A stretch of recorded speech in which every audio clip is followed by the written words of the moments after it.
All right, we're jumping right into today's explainer, and we're looking at a deeply moving narrative called The Last Text from Mom.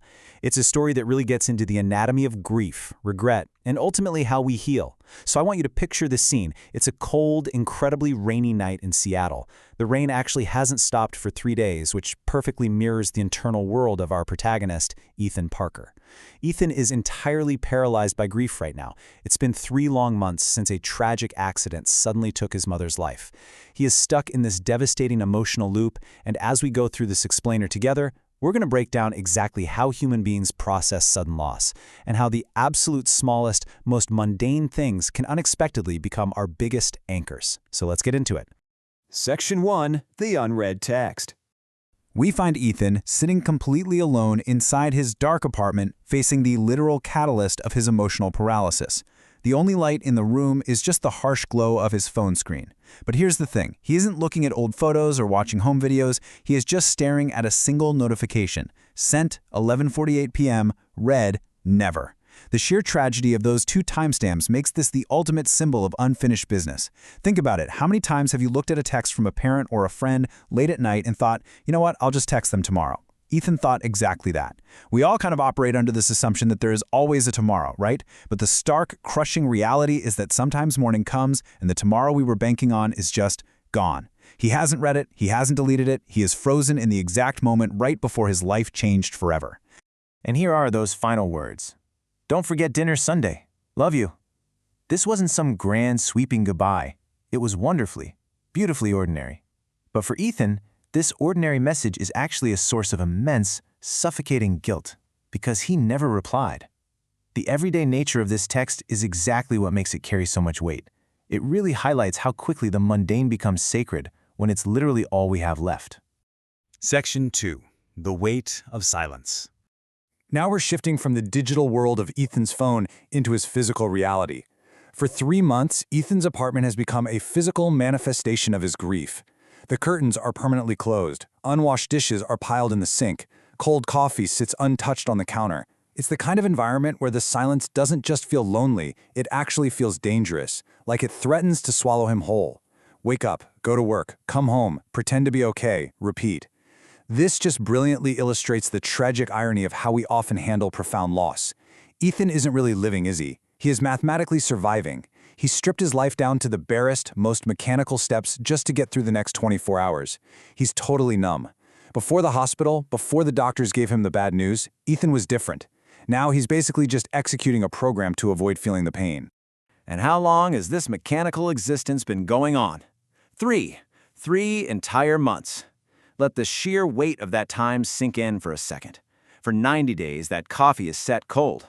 For 90 days, he has stared at that unread text. It emphasizes how time works so differently when you're grieving. The rest of the world has completely moved forward for 3 months. But Ethan? He's still trapped on night 1. Section 3. An unexpected intervention. But isolation rarely lasts forever if you have people who love you. The heavy, dangerous quiet of Ethan's apartment is suddenly shattered by the arrival of his younger sister, Ava. And she doesn't knock softly and ask for permission to enter his grief. No, she bursts in carrying grocery bags, bringing light, movement, and a sudden end to that unbearable quiet. Ava immediately starts unpacking, and we get this fantastic sibling dynamic straight away. Ethan tries to defend his freezer full of microwavable meals by claiming they're efficient. Ava, with this incredible, blunt maternal energy, shoots right back that they taste like depression. Ava is stepping directly into the caregiver role here. She's literally forcing sunlight into the room. She notices the bruise that is their mother's memory, and instead of tiptoeing around it, she tackles the symptoms of Ethan's despair head-on. You see, Sundays are the hardest for Ethan. Sundays belong to their mom.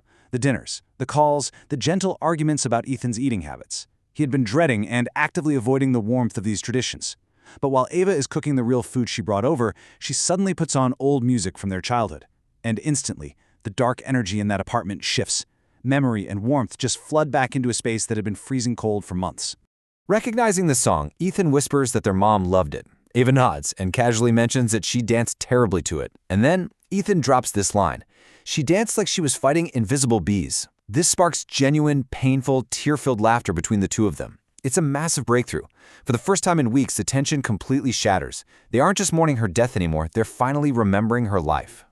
But of course, The laughter fades, and that heavy silence returns, bringing us back to this number, 3. Except this time, it doesn't represent months.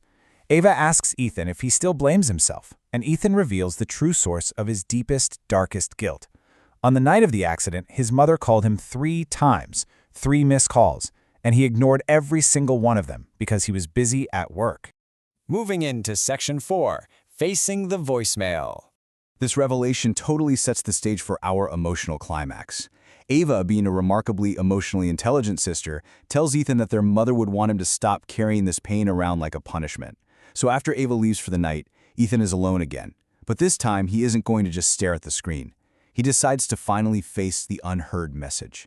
Before he presses play, though, this is the agonizing question that has been eating him alive every single night. What if those were her final moments? Step into his shoes for just a second. Imagine that infinite regret. What if she was scared? What if she needed him and he chose his job over her? This question is the monster under his bed. It's the exact reason his curtains have been closed. With trembling hands, Ethan presses play. And suddenly, his mother's voice fills the apartment. It's warm, it's gentle, and it's startlingly alive. She teases him about working too much, she reminds him about Sunday dinner, and then she says this. I know life gets hard sometimes, but don't disappear from people who love you. So the absolute crucial takeaway here is, she wasn't calling because she was in danger. She was calling because she was being a mom. Her enduring maternal worry just shines right through. She was simply checking on him. And then comes the sign-off. Okay, love you, kid. Followed by a beep. This is the moment the dam completely breaks for Ethan. It no longer feels like a random voicemail left on a Tuesday. It feels like a definitive goodbye. Ethan breaks down, crying like a child who just wants his mother back. He finally stops pretending to be okay, and he lets the grief completely wash over him. Section 5. Pieces of Love Left Behind.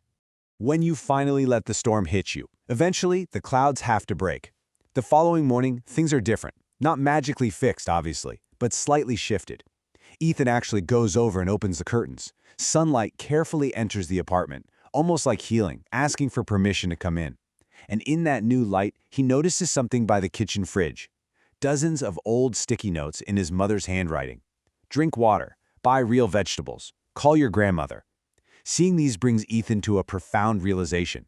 Parents spend their entire lives quietly taking care of us in ways we barely even register, until they're suddenly gone. These aren't just notes, they're tiny physical pieces of her love. Healing is chronological, but man, it's slow.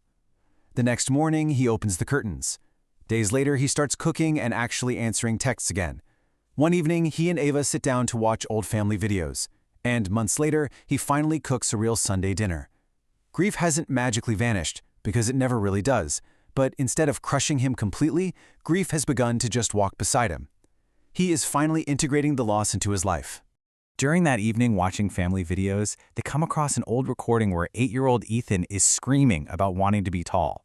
From behind the camera, their mother's voice rings out, "No matter how old you get, you'll always be my babies."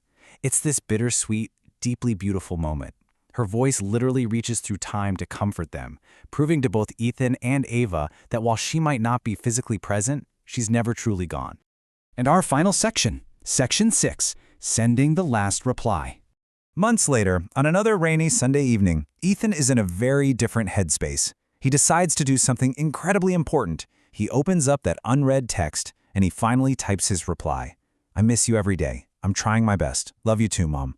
He presses send, and of course, the message fails to deliver. Her phone is long gone.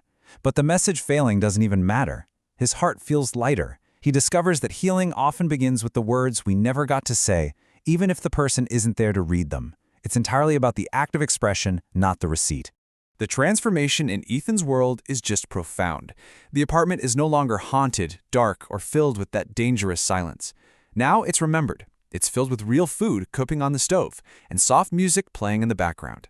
Ethan replays her voicemail one last time before bed, but this time he smiles.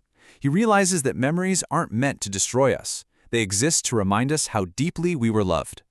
As we wrap up this explainer, I want to leave you with the exact same realization Ethan had. The people we love deeply leave pieces of themselves everywhere. In our habits, our jokes, our music, and yes, even in the frozen dinners we hate.